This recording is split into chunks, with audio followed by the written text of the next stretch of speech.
21 जुलाई 2025 भारत के उपराष्ट्रपति जगदीप धनखड़ अपनी सेहत का हवाला देकर अपने पद से इस्तीफा देते हैं। जगदीप धनखड़, जो अगस्त 2022 में भारत के उपराष्ट्रपति बने थे, उनका कार्यकाल अगस्त 2027 में खत्म होना था। लेकिन उनके ऐसे अचानक से इस्तीफा देने से उपराष्ट्रपति के पद पर मिड टर्म वैकेंसी क्रिएट होती है। इसलिए इलेक्शन कमीशन के लिए उपराष्ट्रपति के लिए चुनाव करवाना अनिवार्य हो जाता है। चुनाव आयोग 7 अगस्त को उपराष्ट्रपति के इलेक्शन के लिए नोटिस जारी करता है और आखिर में 9 सितंबर को यह चुनाव होता है। तो आइए समझते हैं उपराष्ट्रपति के चुनाव की यह पूरी प्रक्रिया कैसे होती है।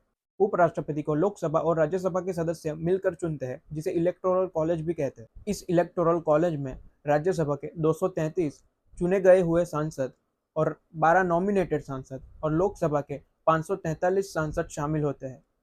कुल मिलाकर 788 सांसद इस चुनाव में वोट करते हैं। इस चुनाव में 6 सांसदों की वैकेंसी होने के कारण 788 की जगह 782 सांसदों ने वोट किया। इस चुनाव में voting single transferable vote system से होती है। सारे सदस्यों के वोट की वैल्यू बराबर होती है, मतलब हर एक सदस्य का एक वोट गिना जाएगा, जो कि राष्ट्रपति के चुनाव से बिल्कुल अलग है। राष्ट्रपति के चुनाव में सांसद किस राज्य से आता है, उस पर से उसके वोट की कीमत तय होती है। अब चुनाव से पहले हर एक पार्टी को उपराष्ट्रपति के पद के लिए अपना उम्मीदवार घोषित करना होता है। बीजेपी ने यानी एनडीए ने महाराष्ट्र के गवर्नर सीपी राधाकृष्णन को अपने उम्मीदवार के तौर पर उतारा और विपक्षी इंडिया अलायंस ने सुप्रीम कोर्ट के पूर्व जज पी सुदर्शन रेड्डी को अपने जॉइंट कैंडिडेट के तौर पर उतारा। अब ये चुनाव प्रेफरेंस वाइज वोटिंग सिस्टम से होता है, मतलब हर एक सांसद को वोटिंग के लिए अपना पहला प्रेफरेंस और दूसरा प्रेफरेंस देना होता है। अब जिस भी उम्मीदवार को मेजोरिटी ऑफ वोट मिलेंगे उसको विजेता घोषित किया जाएगा, मतलब 782 में से जिसको भी 392 वोट्स मिलेंगे वो इस चुनाव में विजेता बनेगा। काउंटिंग में पहले प्रेफरेंस वोट को ही काउंट किया जाता है।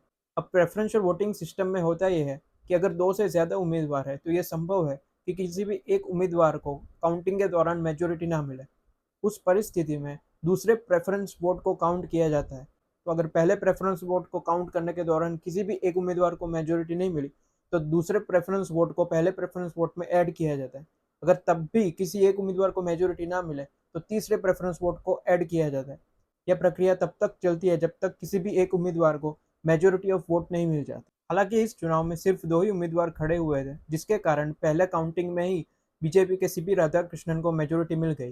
बीजेपी के सीपी राधाकृष्णन को 452 वोट मिले और उन्होंने ऑपोजिशन के बी सुदर्शन रेड्डी को हरा दिया।